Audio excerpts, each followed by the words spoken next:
Hello, this is psychologist Aisha, and this is the first ever long form content on my YouTube channel.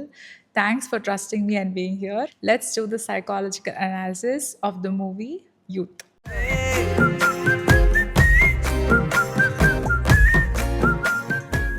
So, before we begin, definitely it was a good, entertaining film, and I appreciate the whole team for putting in the efforts and making a movie come to the big screen. அதுக்கு பின்னாடி இருக்கிற ஒருத்தவங்கத்தையும் respect பண்ணுறேன். இந்த video வந்து யாரையும் hurt பண்ணுறதுக்காக பண்ணப்பட்டது இல்லை. It's just going to be a proper character analysis of imaginary characters. Start பண்ணலாமா? ஸோ ஃபர்ஸ்ட் கேரக்டர் வந்து அவங்களோட அம்மா கேரக்டர். அவங்க ஹஸ்பண்ட் அவங்களோட குழந்தை, இதுதான் அவங்களோட உலகம் அப்படின்னே நினச்சிட்டு வாழற ஒரு அம்மா. And somehow her whole life is about her Sun. ஏன்னா அது நீங்கள் சில சீன்ஸில் கூட பார்ப்பீங்க. அவங்களுக்கு வந்து அந்த பொண்ணு வந்துட்டா அவளை தான் அதிகமாக பிடிக்கும்ல, இல்லை நம்ம பையன் வளர்றான்ல, இந்த மாதிரி நிறைய விஷயங்கள் அவங்க ஃபீல் பண்ணுவாங்க. பிகாஸ் ஹர் ஹோல் லைஃப் அவங்க வந்து அவங்க புள்ளைய தான் வந்து ஒரு மெயின் அவதாராக வச்சு விளையாடிட்டு இருந்திருப்பாங்க. எதுனாலுமே வந்து டக்குன்னு விட்டு கொடுக்காம, இல்லை அவன் பண்ணுவான், இல்லை இவங்க பண்ணுவாங்கன்னு சொல்லிட்டு அவங்க லவ்வுக்காகவும் சரி, அவங்க பிள்ளைக்காகவும் சரி, ஒத்த காலில் நின்று எல்லாத்தையும் சாதிக்கிற மாதிரி ஒரு பர்சன் வந்து அவங்க அம்மா கேரக்டர். ஸோ அதில் இன்னொரு கேரக்டர் பார்த்தீங்கன்னா அவனோட அப்பா கேரக்டர். ஃபார் சம் ரீசன் அந்த படத்தில் வந்து கென்னோட பேர் என்னன்னு எனக்கு ஆக்சுவலி மண்டையில் நிற்கவே இல்லை. உங்களுக்கு தெரிஞ்ச காமெண்ட் பண்ணுங்கள். ஸோ இந்த கேரக்டரோட அப்பா வந்து ஆக்சுவலாக வந்து நிறைய விஷயத்தில் ஒரு க்ரீன் ஃப்ளாக்னு சொல்லலாம். Because he is a very good husband. He actually cares for his wife. He shows up for his wife. He knows when to bring his wife back home ஒரு ஹியூமிலியேஷனுக்கு அப்புறமா. அவன் ஒரு பிள்ளைகிட்டையுமே கூட என்ன தான் வந்து சின்ன சின்ன விஷயத்தில் சண்டை போட்டாலுமே நிறையா வந்து ஒரு அன்பு அவர்கிட்ட இருந்துகிட்டே இருக்கும். ஸோ ரீசெண்டாக வந்த படத்தில் எனக்கு லப்பர் பந்தில் வந்து அந்த அட்டகத்தி தினேஷோட கேரக்டர் இருக்கும்ல, எனக்கு அவங்க ரொம்ப பிடிச்சிருந்தது. அதே மாதிரி ஹார்ட் பீட் சீரீஸ்லேயுமே வந்து தேவோட கேரக்டர் ரொம்ப பிடிச்சிருந்தது. யூத் படத்துலேயும் அவங்க அப்பாவோட கேரக்டர் வந்து ஒரு ஹஸ்பண்டாக he was an amazing person. And even has a date அந்த கட்டி பிடிக்கிற சீன் இருக்கும்ல, that was very nice and emotional. Because வந்து நிறையா வீட்டில் இன்னுமே அப்பாக்கள் வந்து அவங்க பிள்ளைங்களை வந்து ஃபிசிக்கலாக வந்து கட்டி பிடிக்கிறதோ அன்பை வந்து காமிக்கவே மாட்டாங்க. சாப்பிட்டானான்றது கூட டேரெக்டாக கேட்க மாட்டாங்க. அவன் சாப்பிட்டானாடி அப்படின்ற மாதிரி தான் விசாரிப்பாங்க. ஸோ டேரெக்டாக ஒரு ஃபிசிக்கல் டச்சோ அன்போ அப்படி காமிக்காத ஒரு சுச்சுவேஷனை வந்து அழகாக காமிச்சிருப்பாங்க. அண்ட் ஈவன் அவர் லாஸ்ட்டில் கொடுக்குற ஒரு ஸ்பீச் இருக்கும் தெரியுமா, உன்னை வந்து அப்பா அம்மா அளவுக்கு இந்த உலகத்தில் யாருமே லவ் பண்ண முடியாது அப்படின்னு அவர் பேசியிருக்கிற விஷயம். All that was very good. I really appreciate that characters writing. So இன்னொரு அப்ரிஷியேட் பண்ண வேண்டிய கேரக்டர் அந்த படத்தில் பார்த்தீங்கன்னா கென்னோட ஃப்ரெண்ட் ஒருத்தர் கண்ணாடி போட்டிருப்பார் இல்லையா, ஒரு குட்டி பையன்.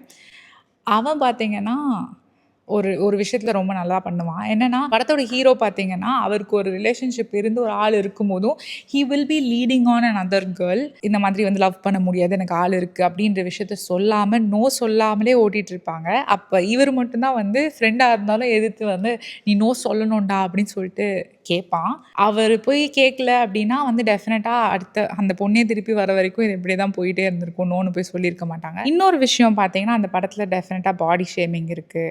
பட் அகெயின் குண்டாக இருக்கான், வீக்காக இருக்கான்னு காமிக்காமல் அவனை வந்து ஸ்ட்ராங்காக பவர்ஃபுல்லாக காமிச்சது வந்து குட் திங் தான். Coming on to the other characters, இந்த ஹெட் மிஸ்ட்ரஸ் அந்த இடத்துலையுமே அகெயின் பாடி ஷேமிங் வரும். பிகாஸ் வந்து அந்த பிபி செக் பண்ணுற சீரியஸ்லி அதை வந்து அவாய்ட் பண்ணிடலாம். Coming to the hero of the story, எனக்கு இந்த படத்தில் ஒரு விஷயம் என்னென்னா, ட்ராகன் படமும் சரி, லவ் டுடேவும் சரி, இந்த படமும் சரி, somehow at the end of the movie ஏதாவது ஒரு சென்டிமெண்டலான விஷயத்தை வச்சு டைல்யூட் பண்ணி அவ்வளோ நேரம் ஹீரோ பண்ணதெல்லாம் கரெக்டுன்ற மாதிரி காமிக்கிற மாதிரி ஃபீல் ஆச்சு. இந்த படத்தில் வந்து கென்னோட கேரக்டர் பார்த்தீங்கன்னா அவனுக்கு ஒரு இன்ஃபீரியாரிட்டி காம்ப்ளெக்ஸ் இருக்குது. அவனை வந்து எல்லா பொண்ணுங்களுக்கும் பிடிக்கல அப்படின்ற காம்ப்ளெக்ஸ் இருந்தது. பிகாஸ் அதை வச்சு தான் வந்து அவன் இந்த பொண்ணுக்கு என்ன பிடிக்கும், அந்த பொண்ணுக்கு என்ன பிடிக்கும்னு சொல்லிட்டு சீன் போட்டுட்ருப்பான். பட் ஆக்சுவலாக பார்த்தா யாருக்குமே அவனை பிடிக்கல அப்படின்ற ஒரு ஃபீலிங் வந்து இருந்தது. So he was really desperate for female attention. Again, is that a bad thing to show on screen? No, because it's very real. So அப்போ வந்து ஒரு பொண்ணுக்கிட்டேருந்து அட்டென்ஷன் கிடைக்குது. அந்த பொண்ணு யார்கிட்டயும் இதை பற்றி சொல்லாதன்னு சொன்னதுக்கப்புறமும் இப்போ சொல்லுவான். அந்த பொண்ணு அதுக்கு கோவமாவது படுவான்னு நினச்சேன், பட் கோவப்படல. அதுலேயே வந்து எனக்கு அந்த பொண்ணை பற்றி ஒரு விஷயம் தெரிஞ்சது. ஐ வாஸ் வாட்சிங் this movie with my brother. அந்த இன்னொரு பொண்ணு கூட்டி விடுற சீன் வரும்போதும் நான் வந்து சொன்னேன் என் தம்பிக்கிட்ட, இந்த பொண்ணை பற்றி எனக்கு தெரியும், வேணா வந்து எனக்கும் அதே மாதிரி ஊட்டி விடுன்னு கேட்டாலும் கேட்பா அப்படின்னு சொன்னேன். அதே மாதிரி பண்ணா. They did not show her as a very matured person வச்சுக்கோங்களேன் ஸ்டார்டிங்கில். பட் அவ வந்து கென்னை வந்து ரொம்ப நம்புவா. அந்த ஃப்ரெண்ட் வந்து பேசும்போது, "இல்ல நீ போய் பேசு" அப்படின்ற மாதிரி காமிப்பாங்க. That relationship was all fine until she went on this break. So இந்த பிரேக் அப்போ கென் இவ்வளோ நாளாக யாருமே அவரை லவ் பண்ணது கிடையாது. ஒரு பொண்ணு வந்து அவள் மூஞ்ச பார்த்தா ஐ லவ் யூ சொல்லிடுச்சு, முடிஞ்சிருச்சு. ஆனாலும் இன்னொரு பொண்ணுக்கிட்டேருந்து வர அட்டென்ஷன் வந்து he will still accept it, enjoy it. நிறைய இடத்துல அந்த ரியாக்ஷன்ஸ் ஆகட்டும், யோசிச்சு பார்க்குறதாகட்டும், அந்த பொண்ணை பற்றி, அந்த பொண்ணு என்ன பார்க்குறா பாரு அப்படின்னு சொல்கிறது எல்லாமே obviously he was leading on the other girl, he was making a mistake. But from his point of view, இவ்வளோ நாள் எனக்கு அந்த மாதிரி ஒரு அட்டென்ஷனே கிடைக்கல, எனக்கு இப்போ கிடைக்குதுன்னும் போது ஏன் அப்படி யோசிக்கிறான்றது புரிஞ்சுக்க முடியுது. பட் அதுக்காக அது கரெக்டுன்னு சொல்ல முடியாது. He was cheating on his girl friend.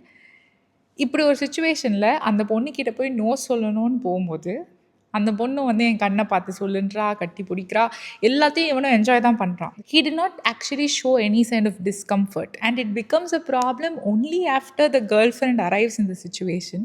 அதை பார்த்துட்டு நீ நினைக்கிற மாதிரி இல்லைன்னு சொல்லுவேன். எனக்கு புரியல, எல்லாரும் அப்படி தான் நினைப்பாங்க அண்ட் அவன் நினைக்கிற மாதிரி தான் அங்கே இருந்தது. பட் ஆனால் அந்த மாதிரிலாம் எதுவுமே தப்பாக இல்லை அப்படின்னு சொல்லுவான். And then he begins case lighting her. அவள் தான் தப்புன்ற மாதிரி.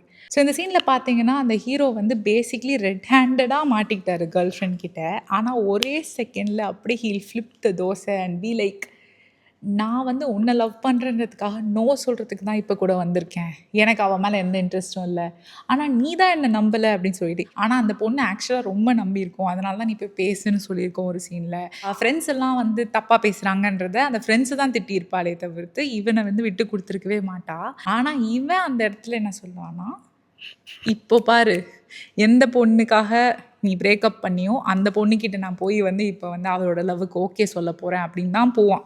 ஜஸ்ட் பிகாஸ் அந்த பொண்ணு வந்து அவனை ஏமாத்திருக்குன்றதுனால தான் அந்த கதை வேற மாதிரி மாறிடுச்சே தவிர்த்து, உண்மையாகவே அந்த பொண்ணு லவ் பண்ணியிருந்ததுன்னா இந்த கேர்ள் ஃப்ரெண்ட் கிட்ட போய் நான் வந்து அந்த பொண்ணுக்கே போய் ஓகே சொல்ல போகிறேன் அப்படிலாம் சொல்லிட்டு பண்ணுறது, இன்ஃபேக்ட் எல்லா தப்பும் இவர் மேலே வச்சுக்கிட்டு அந்த மாதிரி பண்ணுறது வந்து இட்ஸ் அப்சல்யூட்லி நாட் ஓகே. அந்த இடத்துல அவர் பண்ணது தப்பு and we have to call it out. Alappuzha ட்ரிப்பில் போகிறப்போ நிறைய பசங்க வந்து வந்து வழிஞ்சு பேசுவாங்க. அப்போது இப்படியா ஒரு பொண்ணுக்கிட்ட பேசுவேன் அப்படின்னு கேட்டால், இந்த மாதிரி ஒரு பொண்ணு பையன்கிட்ட பேசினா பரவாயில்லையான்னு கேட்பா. ரொம்ப வேலிடான ஒரு பாயிண்ட் தான் தனியாக பார்த்தா. பட் அதுக்கு முன்னாடி நடந்த விஷயங்கள்லாம் பார்த்துட்டு இதை பார்க்கும்போது கம்ப்ளீட்டாக அந்த ஹீரோ மேலே இருக்க தப்பையே வந்து ஓவர் ஷேடோ பண்ணிட்ட மாதிரி இருந்தது. So that was not something that I really appreciate. So coming back to the story, so இந்த ஃபஸ்ட்டு கேர்ள் ஃப்ரெண்ட் வந்து பெருசாக கண்டுக்கவே மாட்டான் அண்ட் ஏமாத்தின பொண்ணை வந்து திருப்பி கலாய்ச்சிட்டே இருக்கிறது, புள்ளி பண்ணிகிட்டே இருப்பாங்க ஃப்ரெண்ட்ஸ் எல்லாம் சேர்ந்து. இதை தட்டி கேட்க வந்த ஒரு பொண்ணு, அந்த பொண்ணு மேலே இவருக்கு ஃபீலிங்ஸ் வந்துடுது. அப்போ கூட அவங்க வீட்டில் நடக்கிற விஷயங்கள்னாலேயோ எதனாலையுமே வந்து திடீர்னு அவருக்கு படிக்கணும்லாம் தோணலை. ஆனால் அந்த பொண்ணு அவளாக வந்து நீ வந்து இந்த முடி நான் லவ் பண்ணுறேன்னு சொல்லலை. பட் ஆனால் நிறைய படத்தில் பார்த்தீங்கன்னா நிறைய பேருக்கு வந்து சுய புத்தியே இல்லாத மாதிரி அவங்களுக்கா லைஃப்பில் வந்து படிக்கணும் உருப்படணும்னு எதுவுமே ஃபீலிங் இருக்கேன். தேரேஷ்க்கு மேன் அந்த படத்தில் வந்து நீ வந்து இது பண்ணிட்டு வா, நான் கல்யாணம் பண்ணிக்கிறேன், இதை பண்ணால் நான் லவ் பண்ணுறேன். ஸோ நிறைய படத்தில் காமிக்கிறது என்னென்னா, இதை நீ பண்ணனா லவ் பண்ணுவேன் அப்படின்ற ரிவார்ட் பிஹேவியரை கொடுத்து லவ் பண்ண வைக்கிறது ஒன்றும் புதுசு கிடையாது தமிழ் சினிமாவுக்கு. ஸோ அந்த மாதிரி நீ படித்தா நான் லவ் பண்ணுறேன்னு அந்த பொண்ணாக வந்து சொல்லலை, இவனாக வார்த்தையை பிடுங்கினா லவ் பண்ணுவேன், அந்த பொண்ணு ஓகேன்னு சொல்லிடுச்சு. என்னதான் அவங்க வீட்டு சுச்சுவேஷன் எதுவாக இருந்தாலும் அவன் படிக்க ஆரம்பித்ததுக்கு அந்த பொண்ணோட ஒரு மோட்டிவேஷன் முக்கியமான காரணம் தான். ஆனால் அந்த படிச்சுட்டு எக்ஸாம் எழுதுகிற அன்னைக்கு நைட்டு வந்து அவங்க அப்பா கூட கான்வர்சேஷன் நடக்குது, which was a emotional conversation. அதனால் வந்து ஓவர் நைட்டில் ஒபாமா வர மாதிரி டேரெக்டாக வந்து 9th ரேங்க் போகிறாரு. இந்த பொண்ணுக்கு வந்து அவன் மேலே இன்ட்ரெஸ்ட் இருக்கா இல்லையா, லவ் பண்ணுறாங்களா இல்லையான்றது கன்ஃபியூஸ்டாக இருக்க மாதிரியே தான் காமிச்சிருப்பாங்க. ஏன்னா மிக்ஸ் சிக்னலாகவே இருக்கிற மாதிரி இருக்கும்.